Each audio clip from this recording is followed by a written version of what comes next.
What is Hypercycle? Hypercycle enables AI systems to communicate and collaborate efficiently. Currently, this process is slow and costly. Hypercycle improves this by offering a secure global connection system with verifiable identities without depending on centralized parties. It provides a safe platform for AI to interact directly without intermediaries. For more information, go to hypercycle.ai.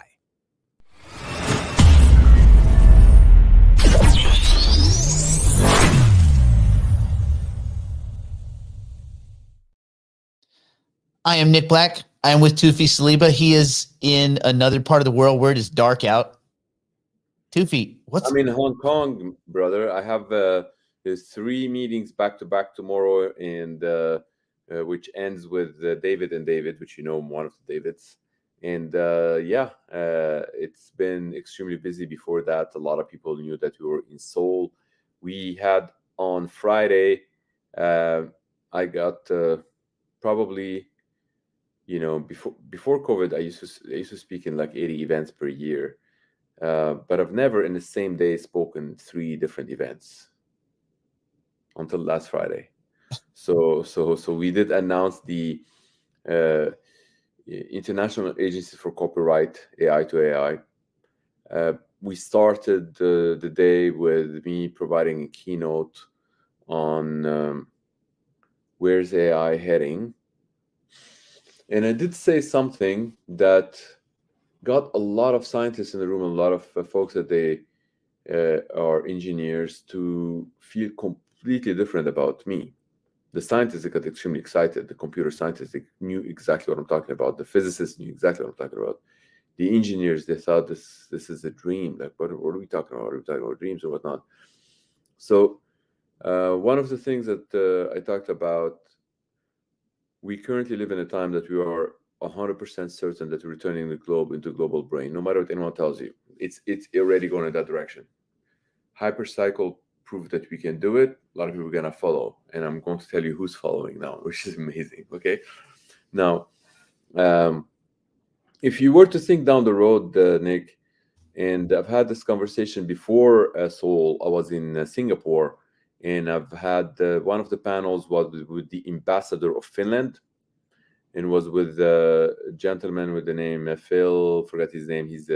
He heads one of the family offices of Germany, one of the biggest family offices in Germany. And the French Swiss guy Thomas, who heads one of the biggest, it's probably the biggest European venture, like over 2,000 investments or whatnot. On that panel, we were talking about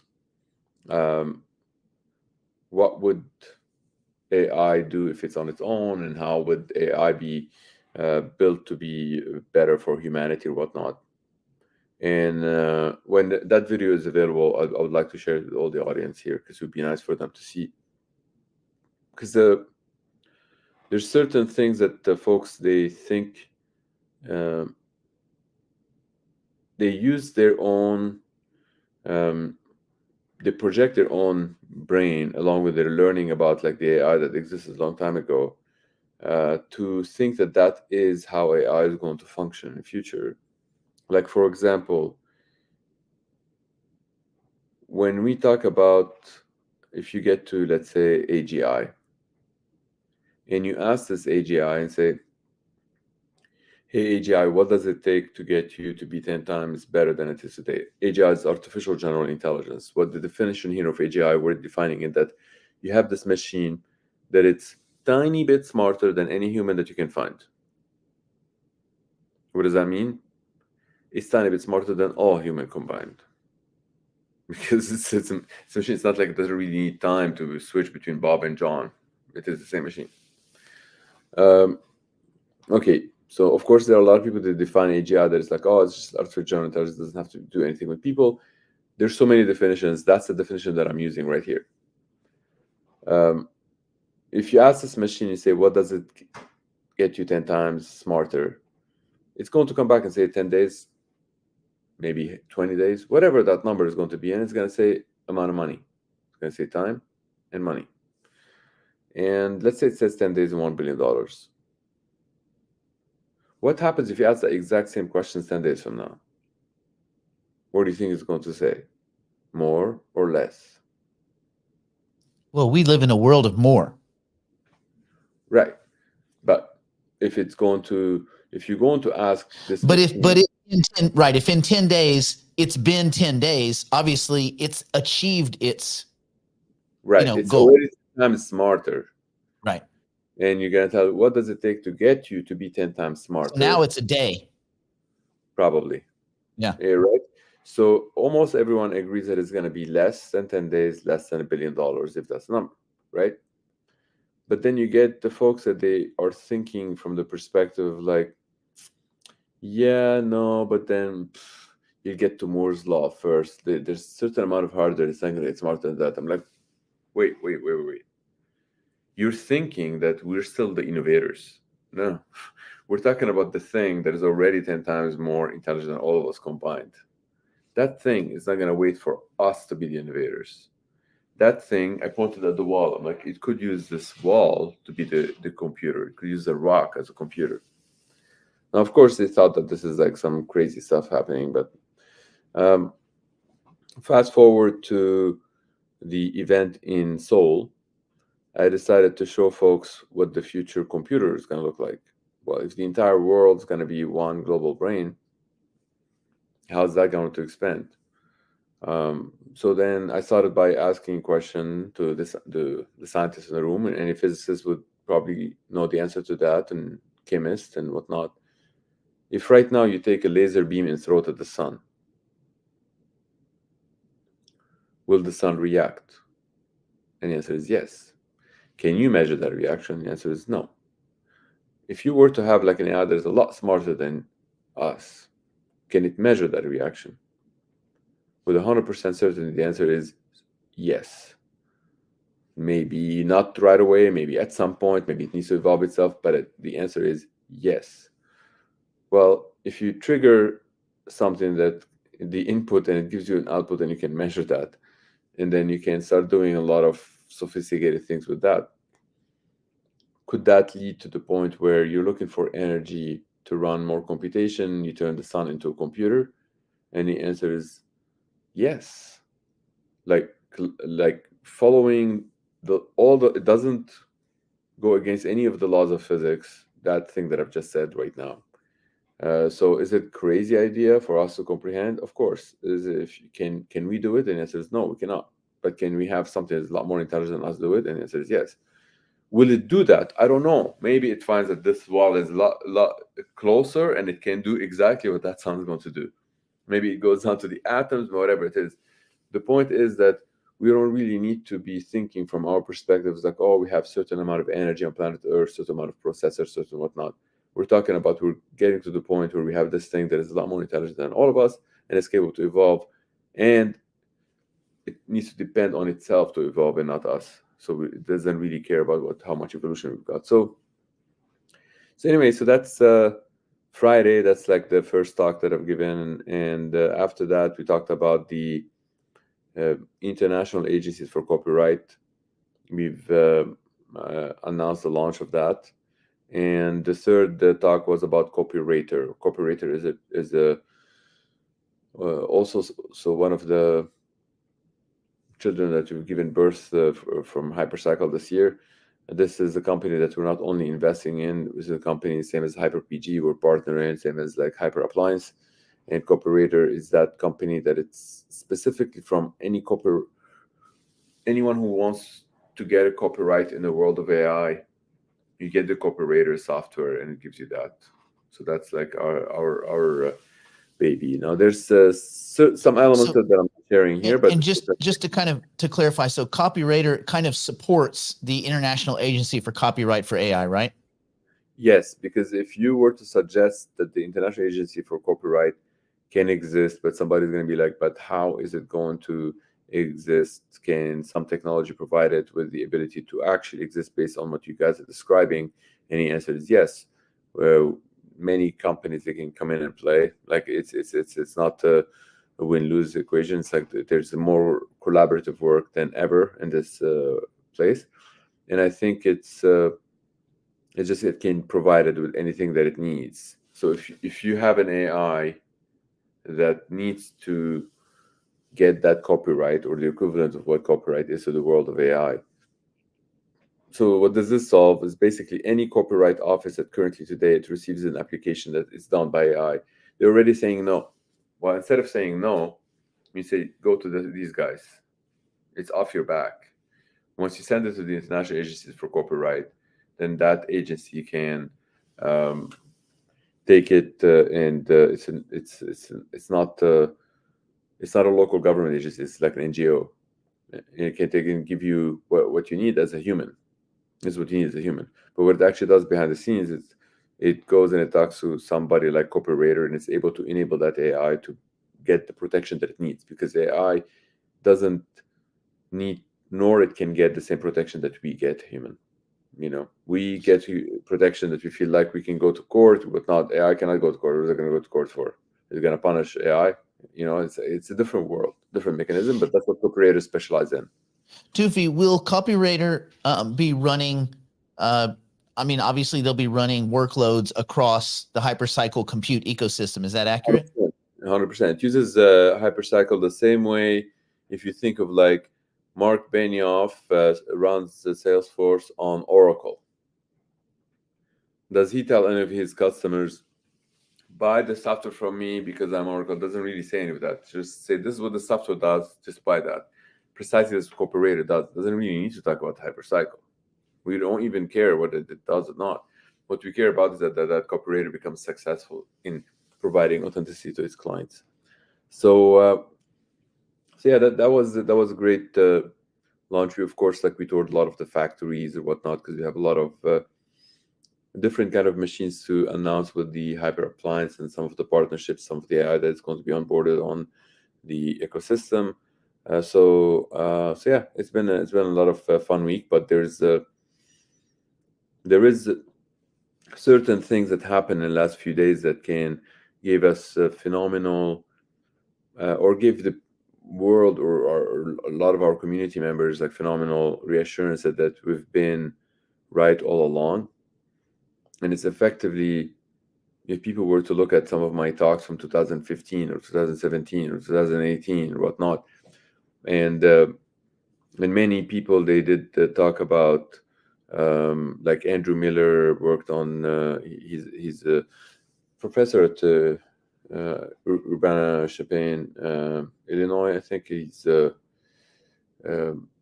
was, before that he was at Princeton, I think. Anyway, point is that he worked on something that is called the proof of useful work. But folks that they know Toda, they know that it's like actually the proof of useful work itself doesn't work unless the work is to run the system itself. And that's what effectively what Toda is. So we have like a phenomenal transaction machine that we use in Hypercycle. Instead of proof of useful work that it's useful to someone else, it's useful to the actual system to run the system itself. And that's what the TM in Hypercycle, that's what we use.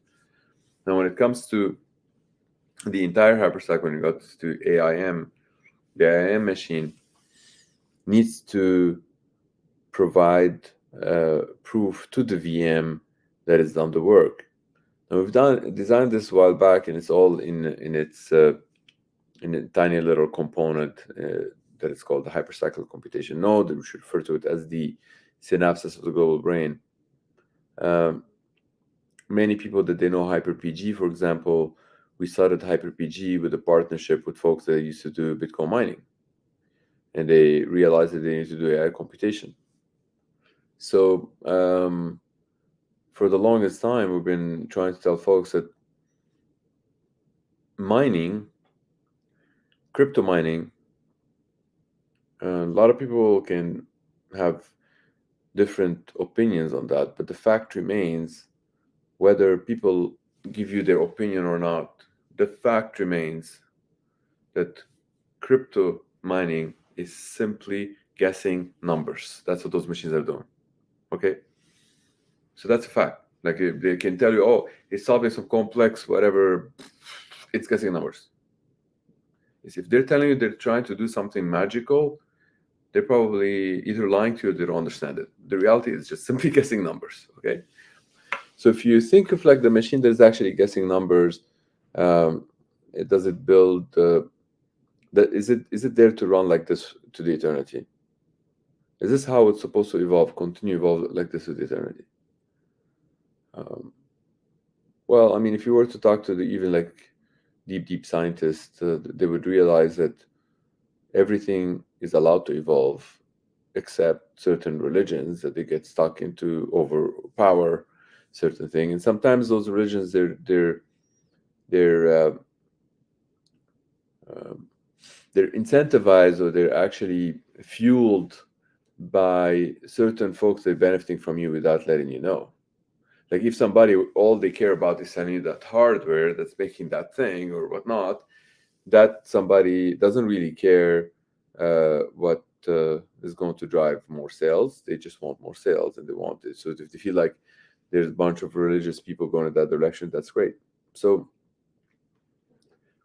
but when we look at how the evolution happened in this universe, whenever there's a conversion of potential energy to thermal energy, if it converts immediately without anything versus converting and doing a lot of things in between, which pretty much defines intelligence. So do we want to evolve this thing to get a lot more done in that conversion of energy, or do we want to keep it just guessing numbers? Like effectively, uh, that's what it comes down to. So luckily and finally, I don't know who is instigating many of the people. If you've been watching the news for the last couple of days, you can see that there's a lot of people that they started talking about this, uh, and yeah, and I'm extremely delighted to see that they're actually following our steps. It's nice to see that there's some brains happening on the other side following our steps, as opposed to are reluctant and they just want to continue doing the wrong thing without evolving for the sake of doing it. Because they have ego, whatnot. They're realizing the hypercycle route is the right direction. They're realizing that AI compute is much more beneficial, and I think Well, we'll converge. Tufi, is there a future where that you could imagine um, hypercycle workloads being part of some useful proof of work system, so that projects that are reliant on proof of work mining are not just number guessing farms, but actually are doing some useful proof of work alongside? And maybe some of that is AI compute, like across hypercycle rails. Absolutely, I think it's like things of if the folks they're dropping their ego and they're coming halfway, and we would meet them halfway too. Like, I mean, we've been saying this for so many years, and it seems like uh, we need to converge and get to the point where we get to that point, and not continue calling them and telling them like, yeah, but you're wrong doing this or you're wrong doing that. There's like, look, I don't want to be right in calling them wrong. It's just going to hurt their ego and it's not going to get us anywhere. They're already meeting us halfway. They're already coming in and saying it's like, okay, we need to start like doing some AI computation. And effectively, if you read some of the articles that was written a couple of days ago by Kathy Wood and other people, it's like pretty much like uh, folks that are familiar with like Hyper PG were like, dude, we talked about this 9 months ago with us with Hypercycle. And if you follow Tufi for 2015 in Geneva, I talked about this back then. So it's like, those kind of things. It's nice to see that other people, they're realizing that we've been doing the right thing for all along, and then now if they're coming to converge with us, we want to welcome them in open arms. We're not here to say it's like, oh, but you remember, see, I told you so. There's no point of saying it, I told you so. We're here to facilitate that. So a lot of Bitcoin miners, for example, they realize it's like, why do they want to listen to only doing mining when they can do mining and do uh, AI computing? So of course, like if somebody is providing you with funding just so you can go and buy the mining machines, I mean, if you're going to use that money to buy something else, of course they're going to get pissed off. not telling you to do that, but but you already have the facility. You already know how to run computing very efficiently. It's like somebody's been working out versus somebody's not working out, and they're both going for a run. Well, the one who's been working out, chances are gonna win that race. So I really want them to partake in this AI revolution and win the race, as opposed to being stuck saying like, no, I will not do it because my religion doesn't permit me to.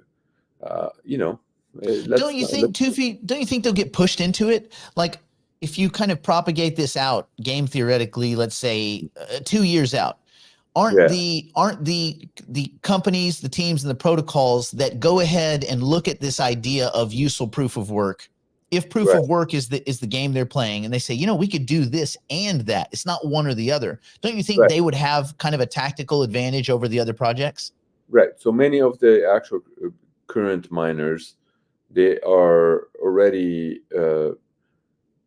building a lot of AI computation in parallel to that, and trying to they some of them, they tell me, should we do this instead? And I'm like, you don't really need to do things instead. If something is profitable, you continue doing it.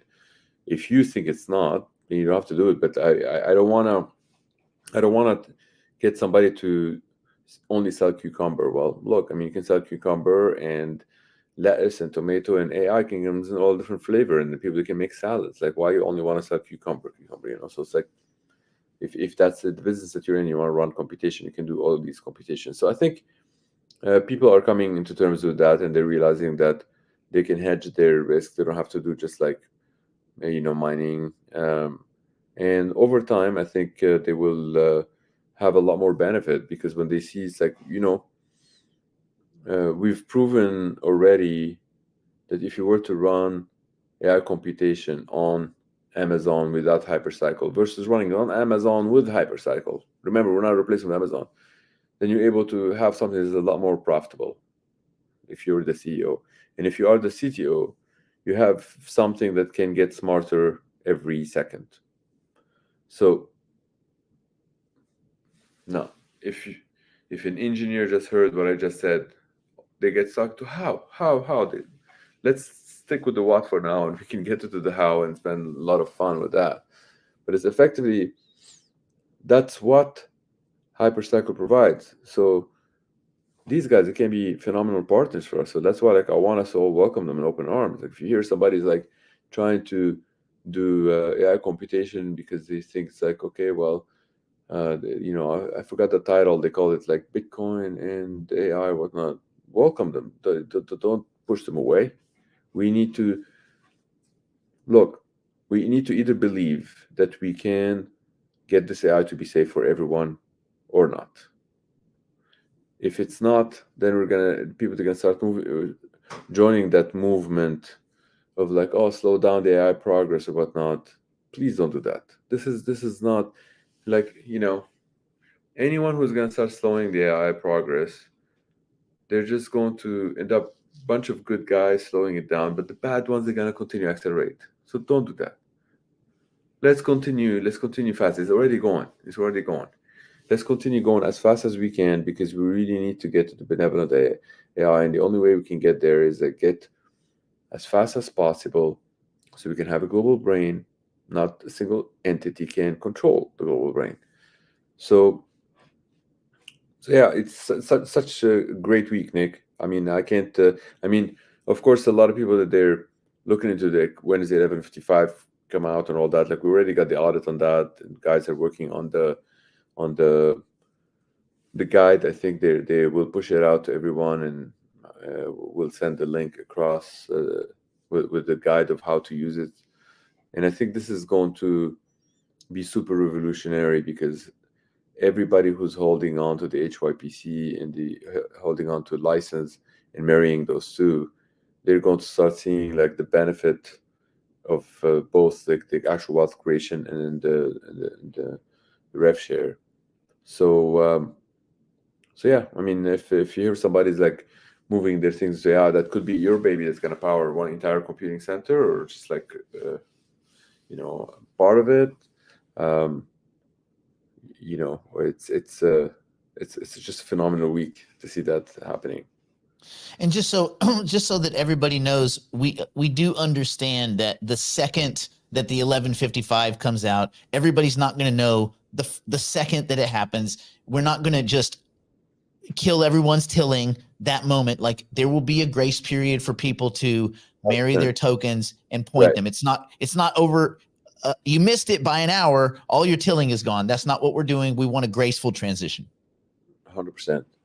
And I think it's there's a lot of excitement around the 1155 because people, they feel like they can own this thing, that it's actually providing AI compute while it still has the fluidity in the Ethereum world. Because remember what this 1155 does, it liberates your tokens so you can do work, but it gives you the W and the R token, and those are in the Ethereum world. So it's like you get the best of both worlds, you know?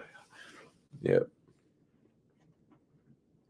Okay, and my only final thought was, as we move forward over the next, say, 7 days, 10 days, whatever, are there any little interesting little tidbits you can throw at us? Anything snarky? Anything fun? Well, 9 companies in this year that we've got under our belt, and there's a potential getting number 10 before the end of the year. It's been a phenomenal year. I'm so excited about what's coming next. I know some of the dates that we put in front of us, some of them we say 2 weeks, end up getting 2 months, but some other things we say 2 months, end up getting 2 weeks. We're going full at it. And some of the discussions that I've had earlier today with some of our engineers is that why did we build all game theoretic things of Hypercycle? Why is it the HYPC at the same price as the actual license? And because like this is $200, this is only like 60 cents, 70 cents, 80 cents. It's like so all of those things they're gonna come out eventually, and then so people can understand why that makes the most amount of sense in a trajectory to working towards. And it's not something that's like we're pushing it. We're not pushing it. It is organically. This is what makes the most amount of sense from game theory perspective. So when something makes sense from game theory perspective, it becomes like gravity, and gravity works. It's not 100%. Actually, most people think that gravity works 100%. It's not.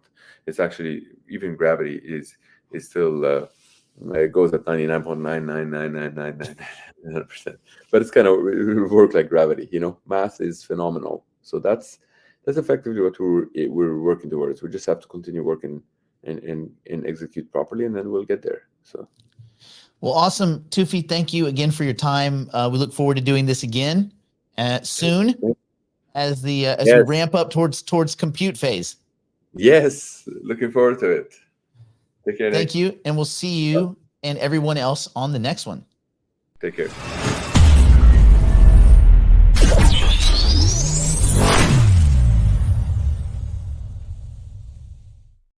Do you trust your crypto assets to centralized exchanges that actively sell your private information and front-run your trades? Would you like to buy and sell your assets without any middlemen, intermediaries, or robots? Do you like paying slippage, fees, and having the price go up as bots steal from you on low-liquidity decentralized exchanges? The solution is nodemarket.io. Set your guaranteed buy or sell price. No middlemen, no slippage, no bots, ever. Buy or sell 1, 10, or even 10 million tokens, and you never have to worry. OTC trades are between you and the seller or buyer, guaranteed by audited smart contracts and no human middlemen. Nodemarket.io.